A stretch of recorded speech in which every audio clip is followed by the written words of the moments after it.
Hello dear students, सगळ्यात आधी extremely sorry, खूप मोठा गॅप पडला आहे.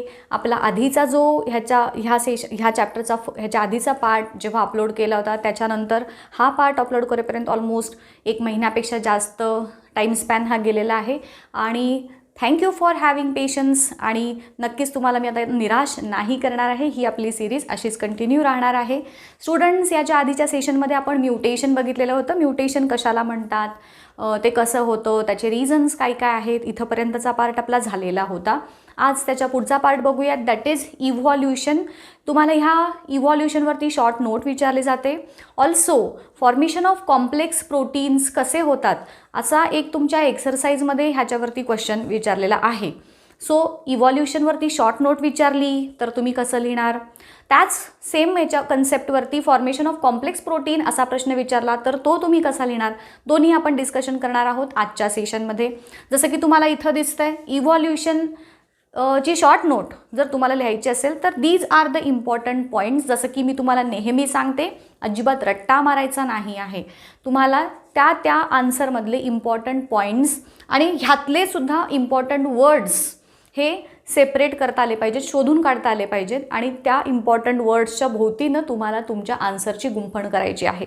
सो इव्हॉल्युशन, सगळ्यात आधी त्याची डेफिनेशन तुम्हाला सपोज 1 मार्कसाठी विचारली, व्हॉट इज इव्हॉल्युशन, मग काय सांगणार. It is nothing but gradual changes occurring in living organisms, त्याच्यामध्ये over a longer duration of time. म्हणजेच काय, कोणत्याही लिव्हिंग ऑर्गॅनिझममध्ये जे काही होणारे ग्रॅज्युअल हळूहळू होणारे बदल ओव्हर अ लॉंगर ड्युरेशन म्हणजे किती लॉंग, यासाठी 10 वर्ष, 20 वर्ष, 50 वर्ष, 100 वर्ष, no, it takes millions of years. कित्येक लाखो करोडो वर्षांचा टाईम स्पॅन लागतो एखाद्या स्पेसीजमध्ये इव्हॉल्युशनची प्रोसेस घडून येण्यासाठी. आता हे इव्हॉल्युशन होतं म्हणजे एक्झॅक्टली काय होतं, तर जसं की आपण ह्याच्या आधीच्या काही सेशन्समध्ये डिस्कस केलेलं आहे, जे चेंजिंग एन्व्हायरमेंटल कंडिशन्स आहेत त्याच्यामध्ये स्वतःमध्ये चेंजेस घडवून आणावे लागतात. तिथं जर सर्वाईव्ह करायचं असेल एखाद्या लिव्हिंग ऑर्गॅनिझमला, फॉर एक्झाम्पल आता थंडीचे दिवस चालू होतील आणि एखाद्यानं म्हटलं की नो बाबा, थंडी कितीही वाजली तरी I am not going to wear sweater, मी काय स्वेटर घालणार नाही, तर मग will he able to survive there, नाही. मग त्याला काहीतरी व्याधी जडतील. किंवा समजा मी इथून पोलार रिजनमध्ये गेले आणि मी म्हटलं ना I am not going to wear sweater, किंवा मी इथून डेझर्टमध्ये गेले आणि तिथं जाऊन म्हटलं की नाही बाबा आपण काही तिथे हे खाणार नाही, मी असं करणार नाही, तसं करणार नाही, so we are not able to survive there. बरोबर की नाही. We have to change our habits, we have to change our habitat also. आपल्या सवयी ह्या सगळ्या बदलाव्या लागणार आहेत इन ऑर्डर टू काय म्हणत आपल्याला तिथे राहायचं असेल त्या चेंजिंग कंडिशनमध्ये, तर आपल्याला ह्या सगळ्या गोष्टी कराव्या लागतात. मग ह्या अटेम्प्टमध्ये लिव्हिंग ऑर्गॅनिझम्स काय करतात, त्यांच्या बॉडीमधले जे काही स्ट्रक्चर्स आहेत त्यांच्यामध्ये चेंजेस घडवून आणतात की ज्याला आपण म्हणलं आहे इव्हॉल्युशन. हे चेंजेस कसे होतात, ग्रॅज्युअली होतात. It is a slow going process which takes millions of years to evolve a species from a previous, म्हणजे त्याची काही बेसिक स्पेसीज आहे त्याच्यापासून नवीन स्पेसीज फॉर्म होण्यासाठी it takes millions of years. आता ह्या प्रोसेसमध्ये नवीन स्पेसीजची फॉर्मेशन होते. जसं की आता आपल्यासमोरच एक्झाम्पल आहे, आपण म्हणतो की आपली उत्क्रांती, आपली इव्हॉल्युशन झालेली आहे फ्रॉम मंकीज, बरोबर की नाही. तर मग ही मंकीजपासून आपली इव्हॉल्युशन होताना आधी त्यांचं स्ट्रक्चर कसं होतं, मग आपण पुढे ह्युमन इव्हॉल्युशन एक स्पेसिफिकली ह्या चॅप्टरच्या एंडला बघायचं आहेच आहे. तर ते इव्हॉल्युशन होताना तुम्हाला दिसतच असेल बरोबर की आधी टेल डिसॅपियर झाली, मग त्यांची जी पोश्चर अशी बेंट होती ती इरेक्ट झाली, मग त्यांच्यामध्ये हाताचा उपयोग जास्त वाढला, असे हळूहळू ग्रॅज्युअल चेंजेस होत गेले.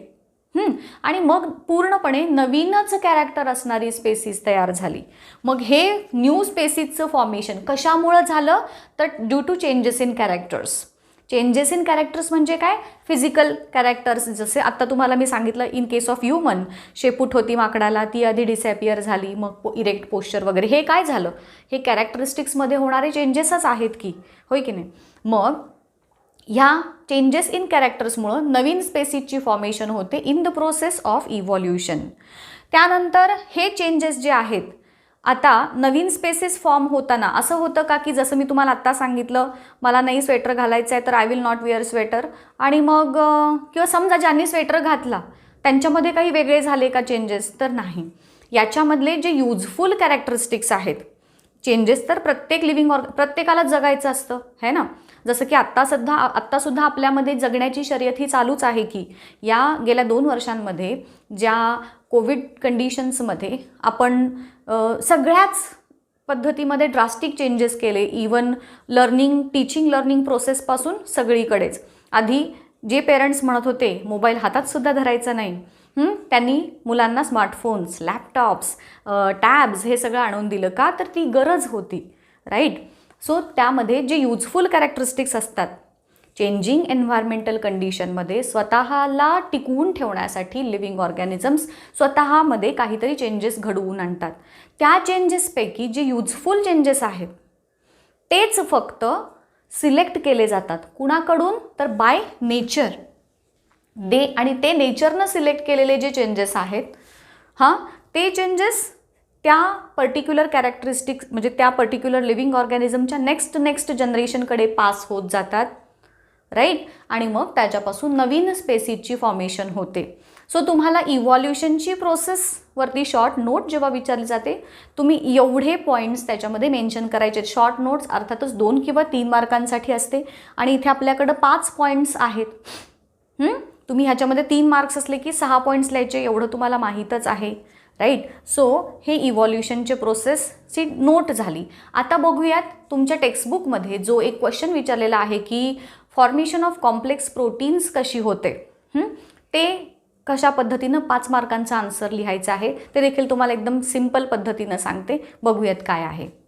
आता students, formation of complex compounds from simple elements कशा पद्धतीनं झाली, जसं तुम्हाला सांगितलं याच्यावरती तुम्हाला एक्सरसाइजमध्ये क्वेश्चन विचारलेला आहे फॉर 5 मार्क्स. एकदम सिम्पल पद्धतीनं कसं लक्षात ठेवायचं त्यासाठी हा फ्लो चार्ट तुम्हाला इथं काढून दाखवला आहे. लक्षात ठेवताना हा फ्लो चार्ट फक्त लक्षात ठेवायचा आहे. आन्सर लिहिताना ह्याच्यावरून सेंटेन्सेस बिल्डअप करायचे आहेत तुम्हाला. कसं ते सांगतेच बघा. सगळ्यात आधी तुम्हाला हे तर माहीत आहे की 3.5 सगळ्यात आधी 4.5 billion years ago 4.5 billion years ago अर्थची फॉर्मेशन झाली आणि मग 3.5 बिलियन इयर्स ॲगो त्या अर्थवरती लाईफची ओरिजिन झाली. ह्याच्यामध्ये थोडासा व्हेरिएशन असू शकतं कारण तुम्हालाच माहिती आहे जेव्हा अर्थ फॉर्मेशन झालेली नव्हती तेव्हा अर्थच नव्हती, त्यामुळे आपण कोणी असायचा प्रश्नच येत नाही. सो ह्याच्यामध्ये काही बुक्समध्ये तुम्हाला हे जे नंबर्स आहेत त्यात थोडंफार व्हेरिएशन दिसेल, तेवढं तुम्ही समजून घ्या. तर आपल्याला टेक्स्टबुकमध्ये ते काय दिलेलं आहे 3.5 बिलियन इयर्स ॲगो अर्थवरती लाईफ ओरिजिनेट झाली. Obviously in the ocean. Ocean. आता हे ओशन कसे स्टार्ट झाले तर सगळ्यात आधी जसं तुम्हाला माहिती आहे बिग बँग थिअरी माहीतच आहे तुम्हाला, एक मोठा एक्सप्लोजन झाला. त्या एक्सप्लोजनमधून जे हायड्रोजन हेलियम सारखे जे गॅसेस होते ते स्प्रेड झाले. नंतर मग त्यांच्यामध्ये काही रिॲक्शन्स होत गेल्या, त्यांच्यापासून वॉटर फॉर्म झालं आणि मग त्याचे ओशन्स तयार झाले. आता हे जे ओशन्स तयार झालेले आहेत त्या ओशन्समध्ये सुरुवातीला एकदम सिम्पल एलिमेंट्स प्रेझेंट होते, जसं की हायड्रोजन हेलियम सारखे असतील, नायट्रोजन, ऑक्सिजन, कार्बन ह्यासारखे जे सिम्पल फक्त एलिमेंट्स, त्यांचे कंपाऊंड्स फॉर्म झालेले नव्हते. मग त्या सिम्पल एलिमेंट्सपासून नंतर वेगवेगळे ऑर्गॅनिक आणि इनऑर्गॅनिक कंपाऊंड्स फॉर्म झाले, जसं की मग मिथेन असेल, CO2 असेल, यासारखे variety of compounds. Already water तर आहेच आहे. हे कंपाऊंड्स हळूहळू फॉर्म झाले. मग त्या सिम्पल सबस्टन्सेसपासून कॉम्प्लेक्स कंपाऊंड्स तयार झाले, जसं की प्रोटीन्स असतील किंवा न्यूक्लिक ॲसिड्स असतील, अमिनो ॲसिड्स वगैरे हे असतील. तर ह्या पहिल्यांदा काय झालं सिम्पल एलिमेंट्स नंतर कंपाऊंड्स हे पण कसे सिम्पल कंपाऊंड्स एकदम. त्यानंतर कॉम्प्लेक्स कंपाऊंड्स, नुसते एलिमेंट्स, सिम्पल कंपाऊंड्स, कॉम्प्लेक्स कंपाऊंड्सपासून मग ह्या ऑर्गॅनिक इनऑर्गॅनिक कंपाऊंड्सपासून नंतर त्यांचं मिक्सचर तयार झालं.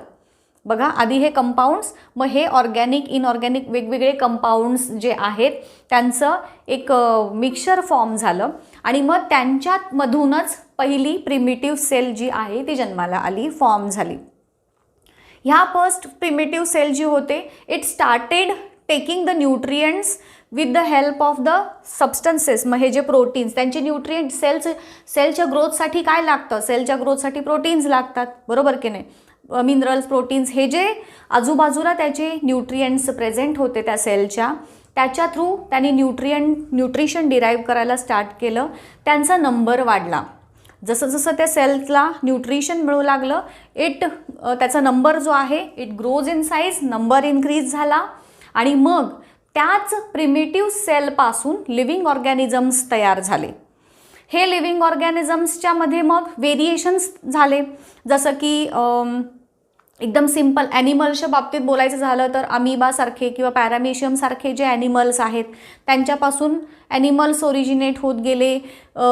प्लांट्सच्या बाबतीत जर बघायचं तर क्लोरेल्लासारखे जे प्लांट्स आहेत त्यांच्यापासून प्लांट्समधली व्हरायटी डेव्हलप होत गेली, राईट? मग हे व्हेरिएशन्स नवीन नवीन तयार होत गेले. आणि मग जसं तुम्हाला मी मगाशी सांगितलं, ज्या ऑर्गॅनिझम्समध्ये युजफुल कॅरेक्टरिस्टिक्स आहेत, कसले युजफुल म्हणजे कसले, तर चेंजिंग कंडिशनमध्ये सर्वाईव्ह होण्यासाठी युजफुल असणारे कॅरेक्टर्स ज्या ॲनिमल्समध्ये आहेत ते ॲनिमल्स सर्वाईव्ह झाले. आणि ज्यांच्यामध्ये हे चेंजिंग कंडिशन्सशी जुळवून घेण्याचे साठी गरजेचे असणारे कॅरेक्टरिस्टिक्स नव्हते, ते ॲनिमल्स व्हॅनिश झाले, तिथून ते रिमूव्ह झाले, राईट? सो ही झाली formation of complex compounds from simple elements. कशा पद्धतीनं तुम्ही एक्सप्लेन करणार आहे, हे पॉईंट्स आहेत, लक्षात घ्या. तुमच्या नोटबुक्समध्ये हे पॉईंट्स मेन्शन करून ठेवा.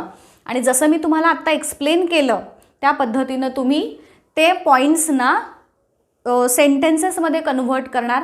आणि कमीत कमी तुमचं 8 ते 10 लाईन्स किंवा तुम्हाला माहिती आहे 5 मार्कांच्या प्रश्नामध्ये जसं मराठीमध्ये आपण बघतो एवढं पेजेस वगैरे झालेला पाहिजेत असं, पण सायन्समध्ये तसं काही पेजेस वगैरे शक्यतो आपण नाही म्हणत, आपण पॉईंट वाईज आन्सर बघतो. सो ह्याच्यामध्ये ते पॉईंट्स हे तुम्ही एकदा मेन्शन केले की याच्यात प्रत्येक पॉईंटचे 1-2 सेंटेन्सेस तुम्ही इझिली लिहू शकाल आणि मग तुमचं 5 मार्कांचं आन्सर जे आहे ते तयार होईल, राईट? सो इव्हॉल्युशन कशी होते, इव्हॉल्युशन काय आहे आणि सिम्पल सबस्टन्सेसपासून कॉम्प्लेक्स सबस्टन्सेसची फॉर्मेशन कशी होते ते आजच्या लेक्चरमध्ये आपण बघितलं. होपफुली तुम्हाला हे व्यवस्थित समजलं असेल. ह्या ज्या नोट्स मी स्पेसिफिकली बोर्डवरती लिहिलेल्या असतात ते तुमच्या नोटबुक्समध्ये ठेवा. ह्या शॉर्ट नोट्स आहेत, ह्या टेक्निक्स आहेत. मोठे आन्सर्स लर्न करायला जमत नाहीत तुम्हाला, मग ते मोठे आन्सर्स लर्न कसे करायचे, तर ह्या पद्धतीनं करायचे आहेत. आणि मग तुमचे फायनल आन्सर आपोआप येतं तुम्हाला. मी हळूहळू ह्या सगळ्या टेक्निक्स तुम्हाला शिकवत जाईनच, राईट? सो इथेच थांबूया त्याच्या लेक्चरमध्ये. नेक्स्ट लेक्चरमध्ये थिअरी ऑफ इव्हॉल्युशन आणि त्या इव्हॉल्युशनच्या थिअरीचे वेगवेगळे इव्हिडन्सेस काय आहेत तो आपण पुढच्या लेक्चरमध्ये बघूया. थँक्यू.